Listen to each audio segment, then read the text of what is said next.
మంచి సాంప్రదాయంలో అడుగుపెట్టినటువంటి సీఏ గారు ముందు అభినందనీయులు.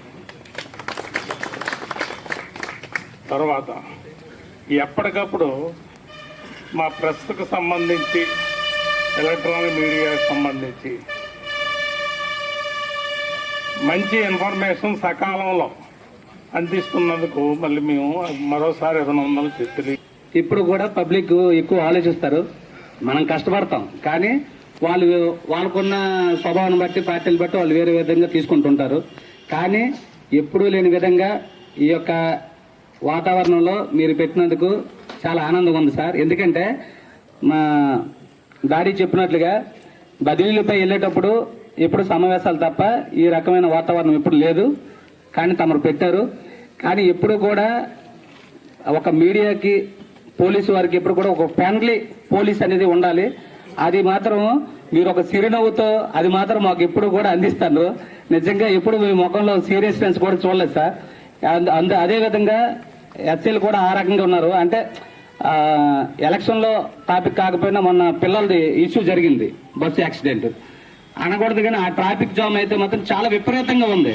మరి ఎస్సీ గారు మరి ఇంతకు ముందు అనుభవం ఎట్లే తెలియదు, కానీ చాలా చాకచక్యంగా క్లియర్ చేస్తూ ఆ టైంలో ఏంటి మాకు దయచేసి మమ్మల్ని ఇలాగా మాటకి ఇసుకిస్తే ఎలాగండి మేము చెప్తామండి, వివరాలు చెప్తామని అనకుండా స్పాట్లో ఒక పక్క డ్యూటీ చేస్తూ బొండపల్లి ఎస్సీ గారికి మాత్రం నిజంగా ఈ ఎస్సీ ఎందుకు చెప్తానంటే పిల్లల తల్లిదండ్రులు ఏం జరిగిందో అని ఒక భయాందోళనలో వాళ్ళు ఉన్నారు. కానీ సార్ ఒక విషయం తెలియజేస్తూ క్లియర్ చేశారు. ఆయన ప్రత్యేకంగా ఏమీ జరగకూడదని. అదేవిధంగా మేము కోరుకునేది ఏంటంటే సమాజంలో ఎక్కడ ఏది జరగకూడదనేది పాత్రికేయ మిత్రికలు ఇప్పుడు కూడా కోరుకుంటూనే ఉంటారు. మరి ఎవడో దరిద్రుడైతే మరి ఇదైతే మరి చెప్పలేము, కానీ మిత్రులందరం కూడాను మేము కోరుకునేది అంటే సమాజంలో ఏది జరగకూడదు, ప్రజలు క్షేమంగా ఉండాలని కోరుతున్నాం. ఒక ఆయన చెప్పాడు, ఏం చెప్పాడంటే నాకు ఇన్న బాధలు అవుతున్నాయి, నా పరిస్థితి ఈ విధంగా ఉంది, ఎందుకు ఇన్ని కష్టాలు వస్తున్నాయంటే ఒక సైంటిస్ట్ ప్రొఫెసర్ సైకాలజిస్ట్ ఒక మేడం శ్రీ అనంతి పద్మశ్రీ లక్ష్మి గారు ఒక అంటే ఒక సెమినార్లో ఆవిడ పాల్గొన్నప్పుడు చెప్పారు. ఎందుకని వస్తుంట నా ఇది ఎప్పుడో క్వశ్చన్ ఎవరు వేస్తారో అనుకున్నాను, నాకు క్వశ్చన్ ఎవరు వేయలేదు, మీరే వేస్తారు కాబట్టి చాలా థ్యాంక్స్ అని నిలబెట్టి చెప్పారు. కష్టాలు వస్తున్నాయి, బాధలు వస్తున్నాయి దేనికని అంటే జ్వరం వచ్చినంత మాత్రాన అది పెద్ద కష్టం కాదు. మిత్రులకి, అలాగే మా సిబ్బందికి, మా 5 పోలీస్ స్టేషన్ ఎస్ఐలకి అందరికి కూడా నా హృదయపూర్వక నమస్కారాలు. మీ అందరికీ తెలుసు ఈ మీటింగ్ ఉద్దేశం ఏంటంటే ఎలక్షన్ సక్సెస్ఫుల్ గా రాత్రి పగలు తేడా లేకుండా ఎస్ఐలు కానీ సిబ్బందిలో ఉన్న ప్రతి ఒక్క హోంగార్డ్ నుంచి కానిస్టేబుల్స్, హెడ్ కానిస్టేబుల్స్, ఏఎస్ఐస్ రాత్రి పగలు కష్టపడ్డారు. గతంలో ప్రతి పోలింగ్ స్టేషన్ కి ఎక్కువ మంది స్ట్రెంత్ ఇచ్చిన పరిస్థితి ఉంటుందంటే ఎలక్షన్స్ డిఫరెంట్ టైమ్స్ లో జరిగిండేవి. ఇప్పుడు ఏమైంది, పక్క రాష్ట్రాలు కూడా ఒకే టైంలో ఎలక్షన్ జరగడం వల్ల ఒక పోలింగ్ స్టేషన్ కి ఒకే కానిస్టేబుల్ మేనేజ్ చేసిన పరిస్థితి.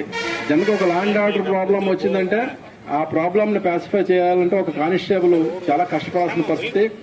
వాళ్ళు ఇమీడియట్ ఆఫీసర్, రూట్ ఆఫీసర్లతో కానీ ఆ ఏరియా సర్కిల్ ఇన్స్పెక్టర్తో కానీ, అంటే ఒక మండలానికి ఒక సర్కిల్ ఇన్స్పెక్టర్ ఇచ్చి ఉన్నారు, అలాగే స్పెషల్ స్ట్రైకింగ్ ఫోర్స్ అని ఒక డిఎస్పీ గారిని ఇచ్చి ఉన్నారు. సో అందరి నెంబర్లు పెట్టుకుని వాళ్ళు అంటే మనకి కేఎస్ఆర్పురం సంఘటన తీసుకుంటే విత్ ఇన్ 4 minutes లో ఆ ఫోన్ వచ్చిన 4 minutes లో నేను వెళ్ళాను, నా తర్వాత వెంటనే ఎస్ఐ గారు, తర్వాత డిఎస్పీ గారి టీము 5 to 6 minutes లో మొత్తం అంతా స్టాఫ్ అక్కడ రష్ అవ్వడం జరిగింది.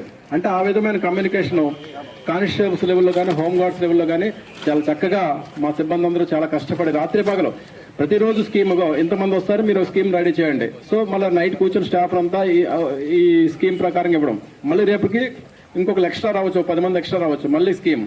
అలా మా వాళ్ళందరూ కూడా 15 స్కీమ్స్ వరకు రెడీ చేసి ఎప్పటికప్పుడు దాన్ని ఇమీడియట్ గా మరుసటి రోజు లేదా నైట్ 12-1 గంటనే మాకు ఇవ్వాలంటే అలాగా తయారు చేసి ఇచ్చిన పరిస్థితి ఉంది. సో సిబ్బంది అందరూ కూడా నా తరపున ప్రత్యేకమైన ధన్యవాదాలు. అందరూ కూడా రాత్రి పగలు కష్టపడి పనిచేసినందుకు, అలాగే మీడియా మిత్రులు కూడా మాకు మంచి సమాచారం ఇవ్వడం కానీ, అలాగే ఎప్పటికప్పుడు జరుగుతున్న సంఘటనల విషయాలను మాకు ముందుగానే సమాచారం కొంచెం దానికి క్లూ ఇస్తే ల్యాండ్ ఆర్డర్ ప్రాబ్లం వచ్చే పరిస్థితి ఉంటే అలాంటి పరిస్థితికి మా స్టాఫ్ని ఎక్కడ రష్ చేయాలి. అలాగే సపోజ్ మనకి బంగారంపేట గ్రామం ఉంది, అక్కడికి సంబంధించి కూడా మాకు అనేక ఫోన్లు వచ్చినాయి. సో అలాంటి ఎంత బిజీ ఎలక్షన్లో కూడా అక్కడ నేను 2 hours స్పెండ్ చేసిన పరిస్థితి.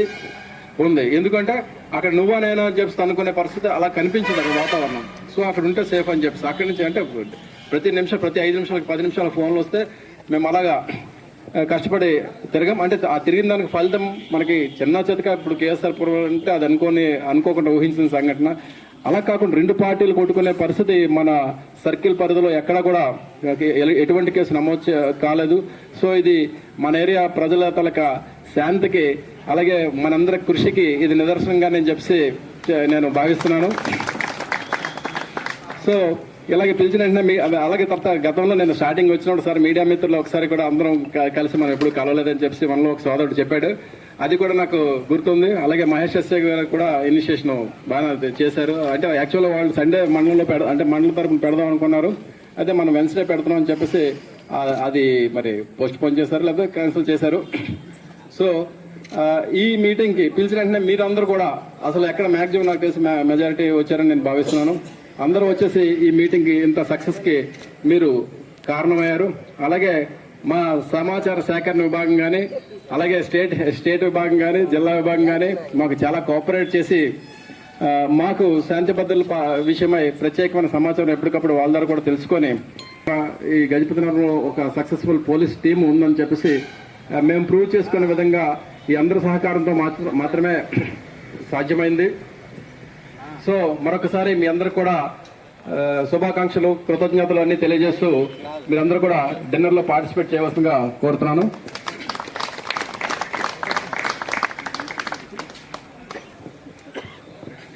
Thank you sir. అంటే చివరిగా ఇంకో